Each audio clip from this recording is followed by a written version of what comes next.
Okay, good morning. We're in Daf Nun Zayin Amud Aleph, 57a, third line. Amar Rava. Okay, so the previous Mishnah spoke about a few different categories. It spoke about documents, property, slaves, and hektish, stuff that's owned by the temple fund. If you don't mind, just let me know if you can hear me, if I'm clear. Everything's working. Good morning. It's all okay from here. Perfect. Excellent. Okay. So the question is, okay, so we explained in the Mishnah, the law of a no, overcharging or underpaying, is in effect for, like we said, it is not in effect for a few categories, like we specified: property, real estate, property which is real estate, slaves, documents, or hektish. And now the question that Rava has, Rav Chasa, boy Rav Ami. They have a question that they're quoting a question that Rav Ami mentioned. So like we explained before, there's a no and bittul mekach. A no is a sixth, bittul mekach is more than a sixth. So the question that Rava has is the law of bittul mekach in effect? Meaning, let's say somebody dramatically overcharges, can they nullify the sale or not?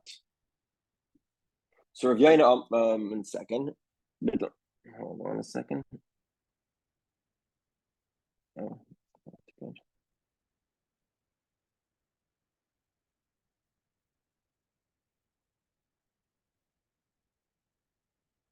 Hold on a second. This gmara is not working today.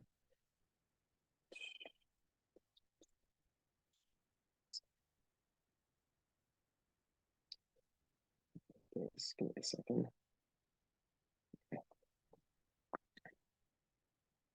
Okay. So no, and bittul mekach yesh lama elam. Do they have the rule of bittul mekach or not? So Amar of Nachman. Nachman says, Hadr Amar of Chasa, Pasha of Ami, Rav Chasa said name for Rav Ami. Rav Ami resolved his question. He said, I know ein lahem and bittul mekach yesh lahem. They don't have the law of a no, but they do have the law of bittul mekach, meaning this sale could be nullified if they are overcharged by more than 1/6. Rav Yehudah Amar, Rav Yehudah says, ahakdeshus. Rav Yirmiyah Amar arkakois. So we have a debate here between Rav Yehudah and Rav Yirmiyah. Okay. According to Rav Yehudah, both hektish, meaning belonging to the temple fund, and property do not have the law of a no, but do have the law of bittul mekach. If you're overcharged by more than a sixth, then the sale could be voided. However, Rav Yirmiyah disagrees. 1 second. Rav Yirmiyah says the law is only in effect with regard to property. It is not in effect with regard to hektish, with regard to the temple fund. Meaning, I'll explain in more detail that even if you overcharge the temple fund by more than 1 second. Even if you overcharge the temple fund by more than a sixth, then you don't have to give a reimbursement. I'll explain why in a moment. Okay, man amar hektish kol shkenek hakoyis. Man amar hakoyis al hektish like the shmuel. Okay, so in other words, the opinion that says that hektish does have bittul mekach, meaning the temple can invalidate a sale if they were dramatically either underpaid or overcharged. Then for sure that same rule would be in effect with regard to property. However, the opposite is not true. There is reason to say that even though property, if you dramatically overcharge, the sale is nullified, but hektish is different. And why is this hektish? There's no such thing as overcharging. Why not? So let's see. Man amar hektish kol shkenek hakoyis. Man amar hakoyis al hektish loy. Hektish is different. Why is hektish different? There's no such thing as overcharging. Shmuel, like the opinion of Shmuel, the amar Shmuel hektish av emanat shechil shav utem echol. Basically, if you redeem $200 of hektish onto a quarter, 25 cents, the redemption is valid. Meaning, by hektish, there's no requirement for shava b'shava. All you have to do is redeem it. The actual value is irrelevant. So therefore, according to Rav Yirmiyah, the law of a no, not just a no, but the law of bittul mekach as well is completely suspended with regard to hektish. Any form of redemption for hektish is valid, even if it's less than, even if it's not less than, even if it's way less than the actual value. Okay, okay, fine. So here we go. Okay, so now we're talking about Tamura. What is Tamura? We've mentioned that a few times. We really have to get to the Masechtas Tamura to talk about it more. Tamura basically is where somebody attempts to transition the sanctity of one animal onto a different animal. And the law is it doesn't work. You get a penalty for it, and both animals are sanctified. With some exceptions. And this is one of the exceptions. We learned in the Mishnah Tamura. Let's say you set aside an animal. You set aside a sheep for a sacrifice. What happened? The sheep broke a leg. No longer valid as a sacrifice. You're not allowed to bring it because it's what we call a balmum. It has a blemish. The only animals that are eligible for sacrifices are not with a blemish. Okay. Okay, so fine. So the animal has a blemish. Now you can't bring it as a sacrifice. So now Tamura will work. Now you're allowed to say the sanctity of this animal with the broken bone is transferred to this animal that doesn't have a broken bone. And that works. Now, what happens if the two animals are an equal value? So the rule is, im hayakaidish balmum, let's say the sanctified animal was blemished, there was a balmum, yotza it exits, meaning the redemption is valid, the kedusha moves from the blemished animal to the non-blemished animal, but you have to pay the difference. Meaning, let's say animal number 2 is not worth as much as animal number 1, so you have to buy another animal, the equivalent of that difference. For example, let's say the first animal was a beautiful sheep. It won the fair, the county fair. It won the county fair prize. It was sold for $500. And the other sheep is an okay sheep. It's worth $200. So you redeem the $500 sheep on the $200 sheep. It's valid. The $500 sheep can now be slaughtered and eaten as a regular kosher animal, but not as a sacrifice. And you now owe $300 worth of sacrifice. So you can go buy another animal and bring it as a sacrifice as well. So Rav Yechon says, biblically speaking, the animal exits sanctity. It's no longer meaning the blemished animal now could be used for work. You can slaughter and eat the meat outside of the temple. And the difference, the $300 difference in value, you have to pay rabbinically. Where Shlokish says, Shlokish says, no. Even biblically speaking, you're obligated to pay that $300. So let's try to examine this. But what exactly are we talking about? So an example I gave you is $200 to $300. Okay, good morning. If I can trouble either Steve or Jules, for some reason my regular Gemara, the digital Gemara wasn't working. So I'm now using text that does not have the exact place of the page. So if one of you could just let Eric know where the place is.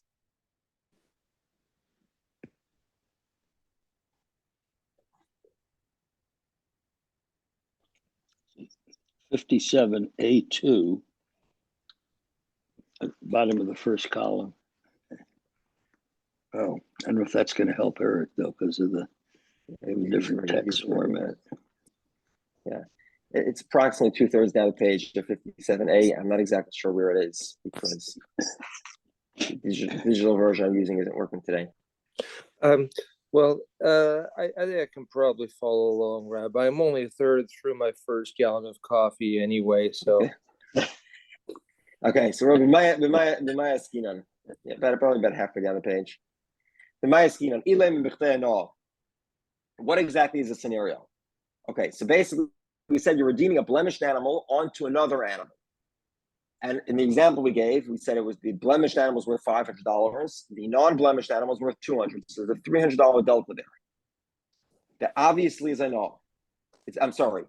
It's not a no. That's bittul mekach. It's more than a no. Let's say it was only a no. It was only a sixth. The Gemara says, well, is there any possibility of anybody... Recall, we said that hektish does not have the laws of a no. So if the difference in price was only a sixth, for example, the blemished animal is worth 600, and the non-blemished animal is worth, 550, or whatever, 500, according to Shmuel. Would Rish Lakish say that you have to pay, biblically speaking, you have to pay the difference? Why would you have to pay the difference? So Gemara asks, Rish Lakish tzarich las l'dam dvar Torah, but it's not el dvarim she'en l'may noah, hakakoyis v'avodim v'ashtaras v'agdashis. We learned that there are things that don't have a no. What doesn't have a no? Hektish is one of those items. In other words, if the difference in price is less than a sixth, then there's no no. There's no no at all. There's no no. There should be no obligation to pay the additional $100 delta between the two sacrifices. So it must be. We're not talking about a minor difference. We're talking about a major difference. Ela bitul mekach. Where the difference, like we said before, the example is 500, and he redeemed it onto $200 animals. There's a $300 difference there. So Gemara says, if that's the case, one second, we just said from Rabbi Yehudah in the name of Rabbi Yehudah that the law of bitul mekach is in effect by hektish. If it is in effect, then of course you're obligated to give it $300. This is a regular case of Ainah. The sanctified animal is worth 500. The redeemed animal is worth 200. It's obviously bitul mekach. It's way more than Ainah. And therefore, of course, you should be obligated to give hektish another $300 worth of sacrifices. The law of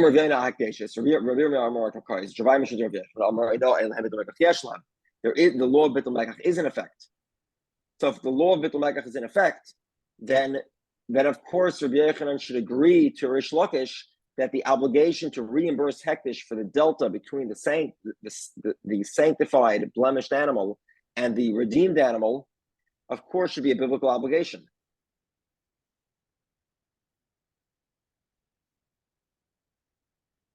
One second. So, okay. Now, by the way, of course, I should mention this question is only true according to Rav Yehudah. Rav Yehudah says that according to Rav Yehudah, the law of bitul mekach is in effect with regard to hektish. However, according to Rav Yirmiyah, the opinion of Rav Yehudah is the law is not in effect. If that's the case, it would fit very well with Rav Yehudah. Rav Yehudah says there is no bitul mekach. That's why it's rabbinical.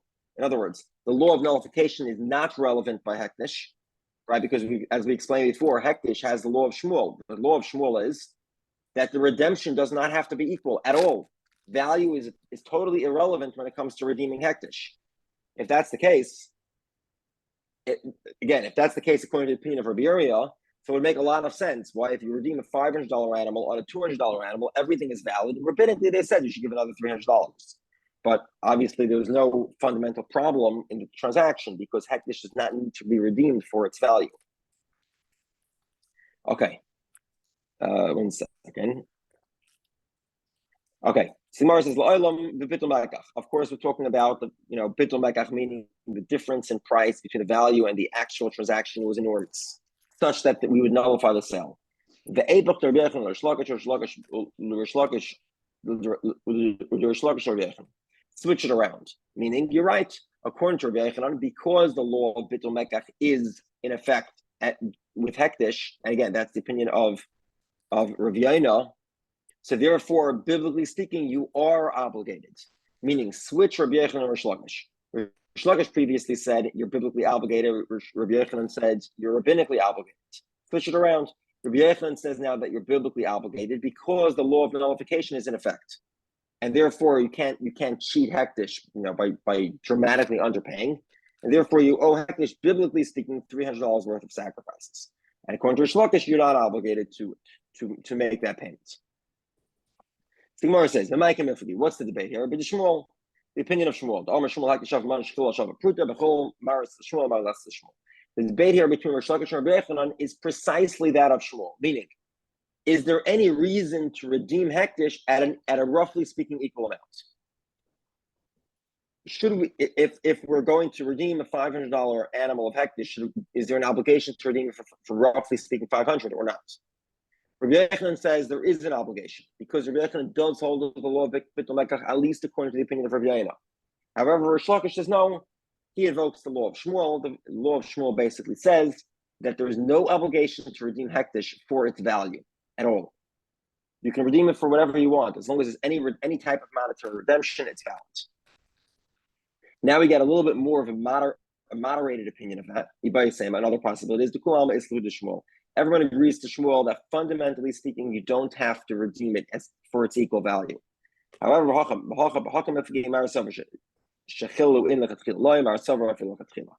the debate here is as follows. Rabbi Yochanan says that you should, even though if you redeemed hektish for dramatically less than its value, it would be valid. You should not be doing that ab initio, to initiate it. L'chatchila. If it happened, it would be permitted, but we don't engage in that behavior, initially.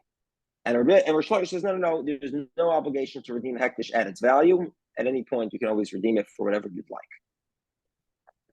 Another possibility is okay. Another possibility is as follows. When we're talking about the disagreement here, we're talking about a minor difference in values. The animal was worth the blemished animal was worth 600. The redeeming animal was worth 500. So it's exactly I know. Now you're going to ask the question according to Rish Lakish, why do you need to give a reimbursement? Didn't we learn that there's no enough for hektish? And the answer is you're right. There is no enough. However, we'll understand that now in a different context. Until now, we understood that there's no enough, meaning that you are allowed to overcharge or underpay. However, now we're going to change that understanding. Don't switch around. The Amar my no einan b'toras I know the feel pochas mikdei now we are now on 57b. Okay, meaning Rav Chizis is explaining when we say there's no enough, what does that mean? It means that you must give an accurate payment. You must pay the precise value. By a regular Jew, we allow you to pay within 1/6, both up and down. By hektish, no. By hektish, you have to give a precise amount of money. If you cheat hektish any more than the exact market value, then you have to give a reimbursement. And that's exactly what Rish Lakish says. If you overpay or underpay, you have to get a reimbursement. So the Gemara says, Meisvei, I'll ask you a question. Ribis v'aynola hedit v'ein ribis v'aynola hektish. The Brisa says that one is prohibited from charging ribis interest to a private individual. And similarly, one is prohibited from charging what we call a null to a private individual. But both of these rules are not in effect with regard to hektish. Hektish is allowed to charge interest and is allowed to pay interest. We'll soon see the specifics of how exactly that works. And also hektish could both overcharge or you can underpay. So clearly here, that seems to disagree with the opinion of Rav Chizda. Rav Chizda says that hektish does not have the law of enah, meaning you have to pay the precise value. And over here, the simple implication of the Brisa seems to indicate that you're allowed to pay even more than you're allowed to charge even more than enah. The Gemara says, "What do you mean? The Mishnah also says that hektish doesn't have enah, but we don't understand. We don't say that means it doesn't have enough, period. We said it doesn't have the category of enough, meaning you have to charge the precise value. You don't even get the leeway of less than 1/6. So similarly, we'll explain the Brisa as you don't have the leeway of less than 1/6. Okay. 1 second. Hektish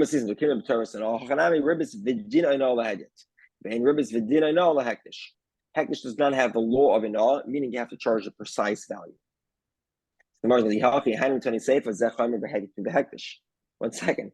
Turns out the Brisa indicates at the end that this is a severity that a regular private sale has that hektish does not have.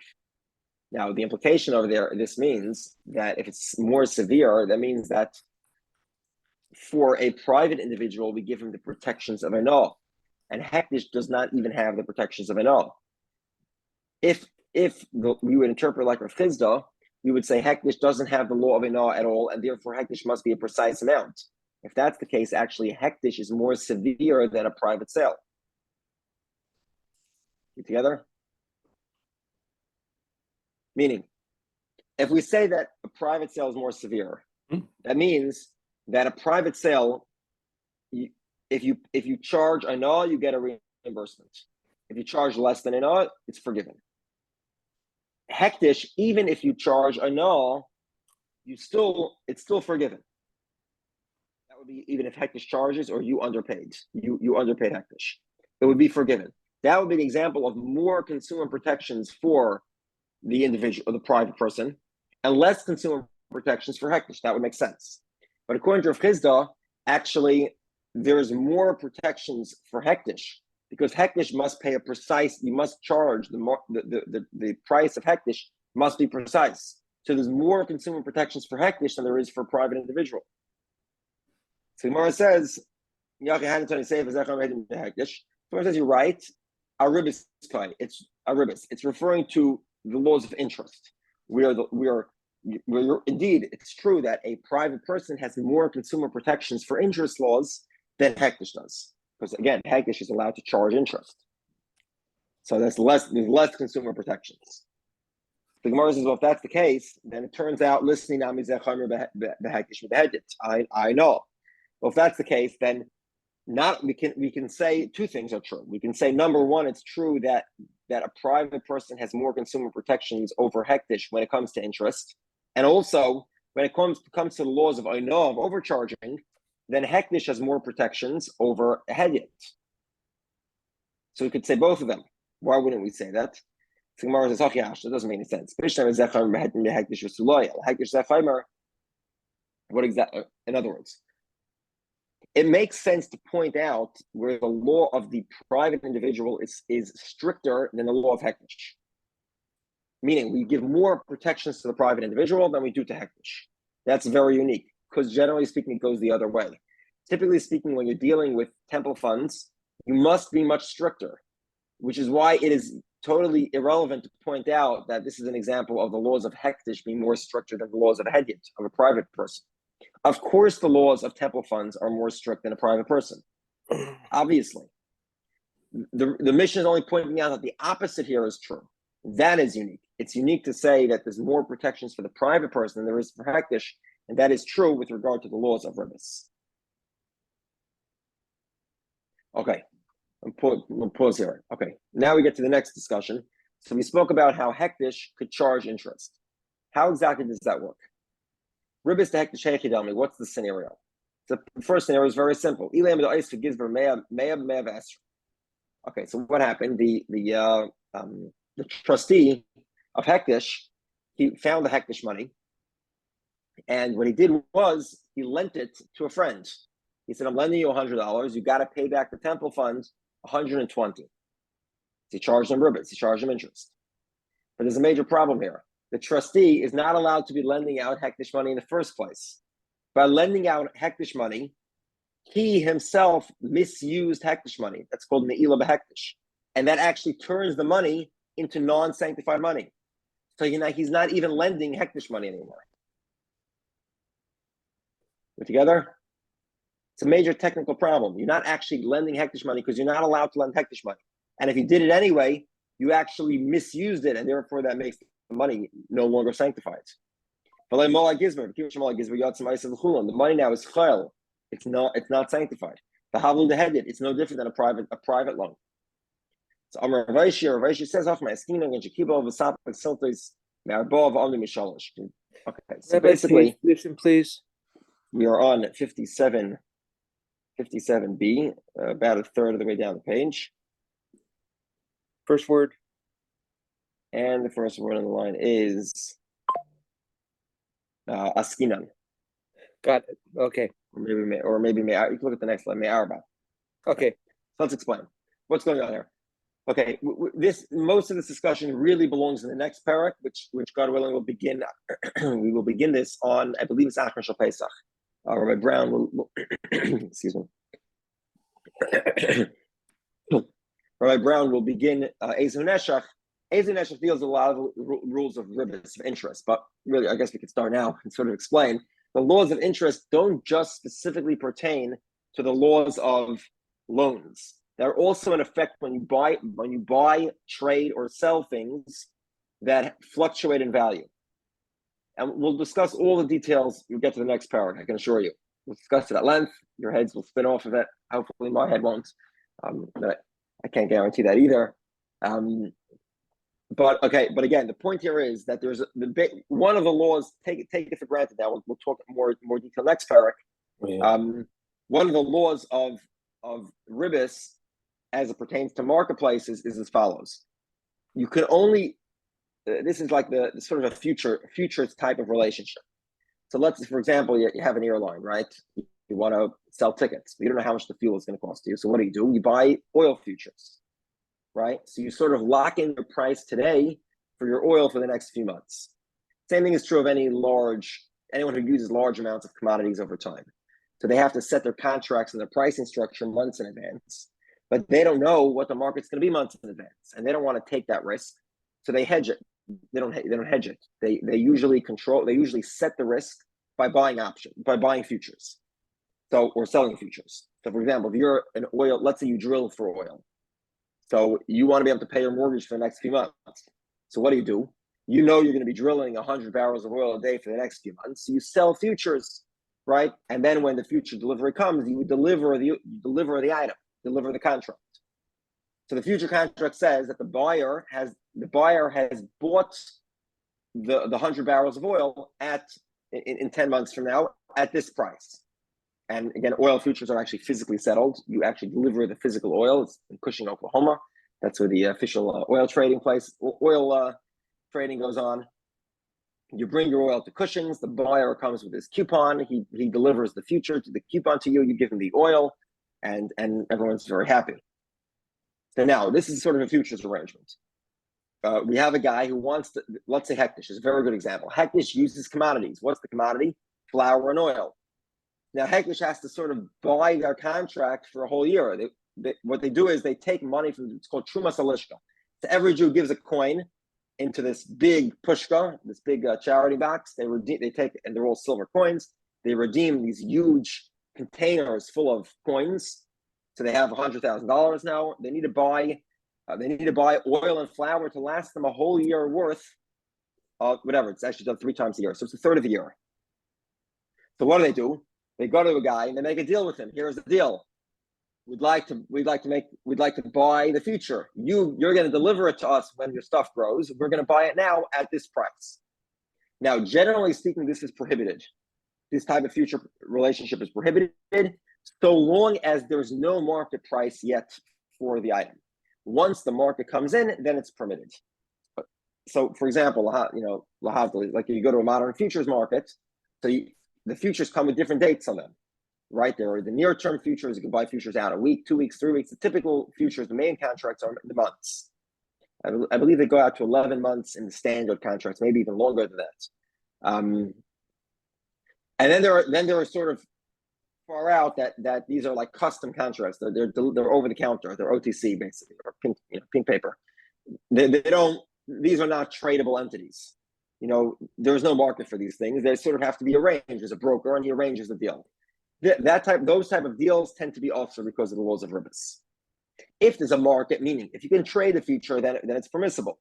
If you can't trade it, it's not permissible. However, for Hektish, it is permissible regardless. That's the exception. Okay, a lot of words to say something very simple. For regular people, if there's no market, you're not allowed to transact the future. A futures relationship.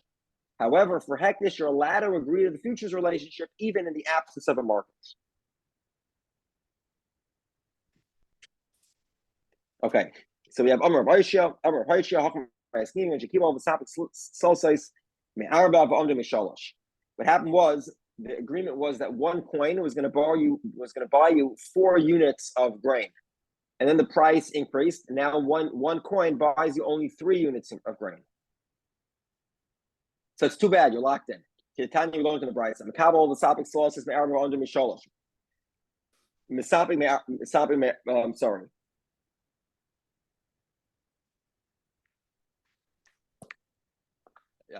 Yeah. In other words, so in other words, if the price went up, so the Hektish purchased the future, the agreement was they were going to buy every day they'd give the guy a coin, and he would give them 4 units of flour. That was the agreement. Now, what happened? The price went up. Now every day, really, if he was selling it at market rates, it would be 1 coin for 3 units of grain. It's tough luck. You locked into a contract with Hektish, too bad.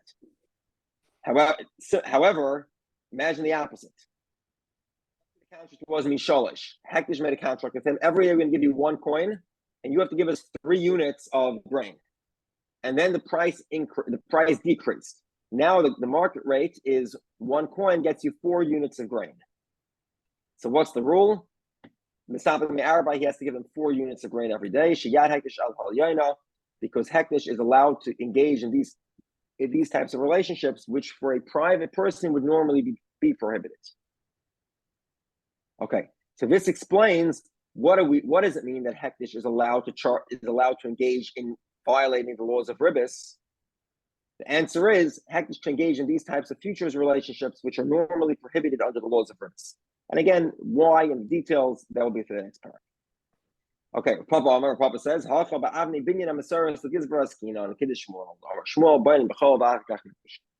so let's explain this. Like we mentioned many times, Hektish, money that belongs to the temple fund, is extremely severe. You misuse the money, you have to pay a fifth, you have to bring a sacrifice. It's terrible. You have to be very careful with this money. Okay, now there's a certain business where it's very hard to be careful with people's money. And this is true today as well. It's called construction. Right? You try to build something. Yeah, there's mistakes that happen, money's wasted, people use things they shouldn't be using. So Shmuel said when anything was built with the money of Hektish, this is how it was done. They would take Hektish would agree to these huge lines of credit. So they'd obligate themselves, a debt obligation, to the supplier of the brick, and to the workers, and to the supplier of cement, and to the crane company, whoever was necessary, all the construction people. Hektish would obligate themselves to pay all their salaries, but they wouldn't yet pay the salary. They'd tell them, go build a wall. They build the wall. Now, during the building of the wall, let's say the guys were tired. What would they do? They'd sleep on the bricks, which is perfectly normal behavior for construction workers. And there's nothing wrong with doing that. However, if the bricks belong to Hektish, you're not allowed to do that. That's misusing Hektish. But because Hektish doesn't own the bricks were taken out on the line of credit. So the construction workers want to take a nap on the bricks, they can take a nap. If they misuse some cement, or something, then they don't violate any of the laws of Hektish, because Hektish doesn't own it until the end. Once they finish the building, they finish the wall, they finish the structure, whatever they were working on, then Hektish pays everybody those salaries, and how Hektish acquires the construction project. Now it has the laws of misusing Hektish. This is the strategy. Okay, therefore, one second.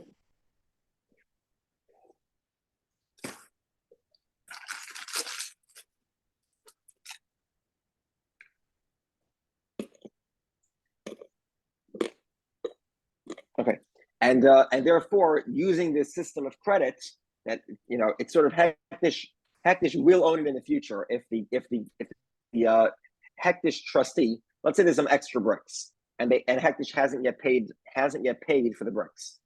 So then the trustee can lend out those bricks, and he does not violate the laws of Hektish by doing so, and he can charge interest if he does. He can charge ribbis, because these bricks aren't sanctified yet. They're not sanctified until all the bills are paid. And because in this case the bills aren't paid, even it belongs to Hektish, but because Hektish has obligated itself, but it's not actually sanctified. And therefore you don't have the severity of misusing it, but you do have the ability to charge interest for it. Okay, now for the next Gemara, the Gemara will repeat itself 3 times. It's basically exactly the same Gemara. So let's just structure the Gemara, and then this will take us straight to the end of the page. Okay, what are we talking about here? Remember, the Mishnah spoke about a few different types of properties. We spoke about real estate, we spoke about slaves, and Hektish, temple funds. And we said that in these 3 categories, they're exempt from a bunch of different laws.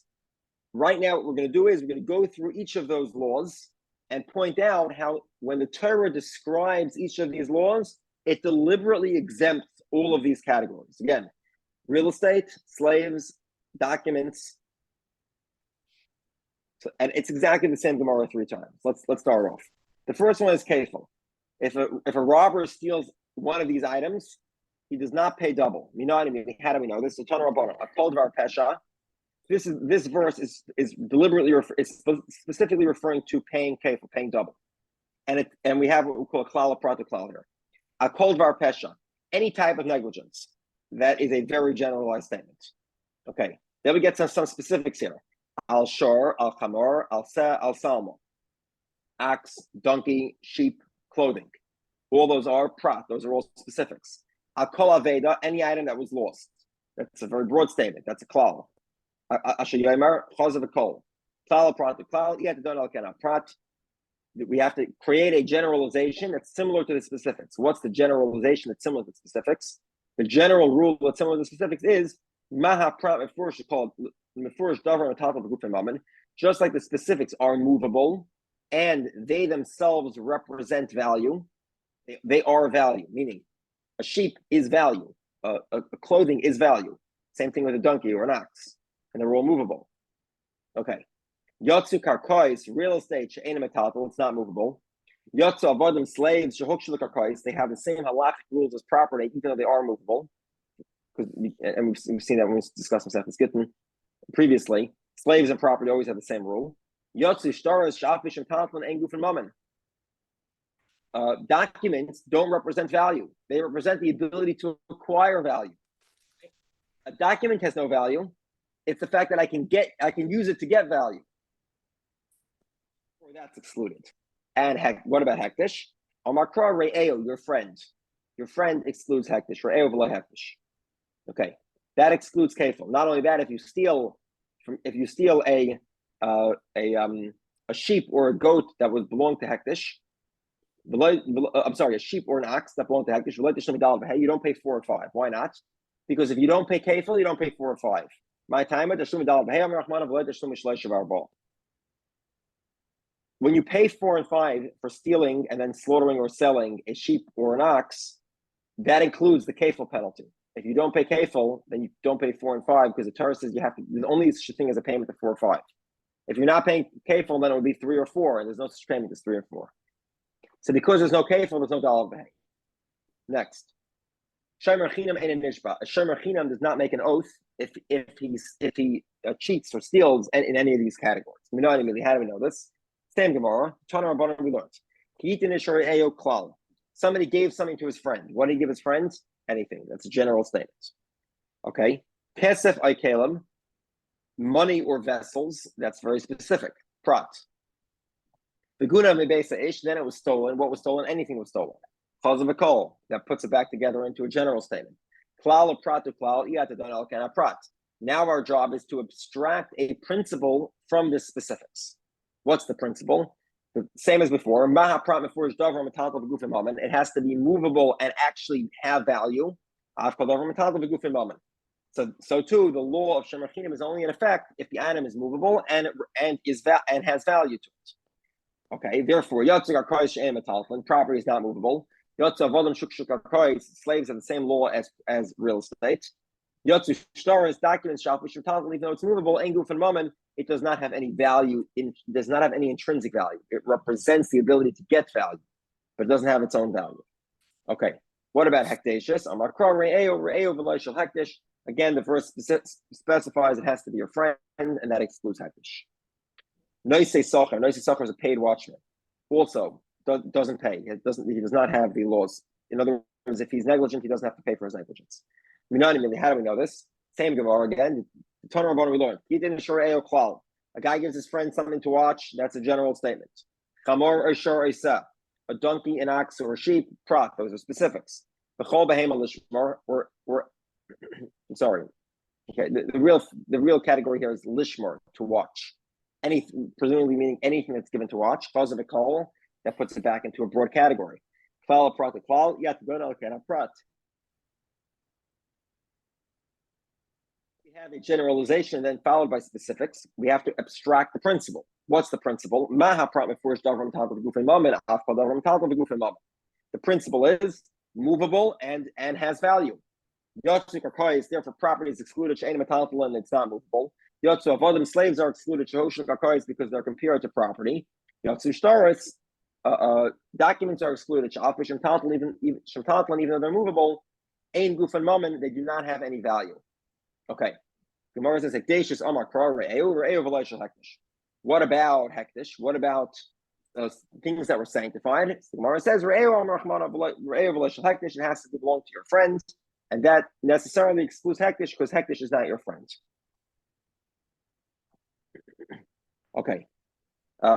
Just start the next Gemara 2-3 minutes. I'm probably not going to finish it. Okay, so we said that a Shomer Chinam does not make an oath. Again, so okay. We'll just compare it to the next Gemara. A Shomer Chinam, you have an unpaid watchman who's watching money of Hekdesh. He does not make an oath. Okay, so that's so simple. For a minute, I'll have a question. So 2 minutes ago, we just spoke about the shekel, right? We said that every Jew gives a shekel, right? They put it in this massive room.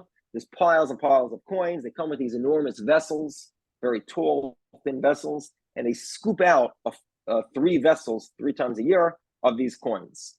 And then they use these coins to buy the wheat and the oil and the sacrifices, etc. So every Jew has to give a coin. So what happened? You can imagine that there are small towns. Everybody gives a coin, and they send it with a messenger, with a caravan, post mail. They send it to Jerusalem. So what do you think happened? A messenger holding a bag of coins, right? It's ripe for disaster. So what? Sure enough, the messenger says, "Sorry, it was lost or stolen." Okay, so now we have a critical component here. Let's go back a moment to the story, to the concept.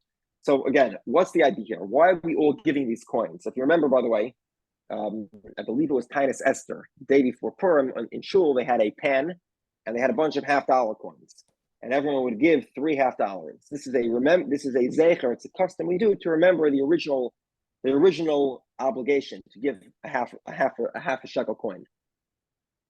So now the coins they begin to collect the coins in Adar.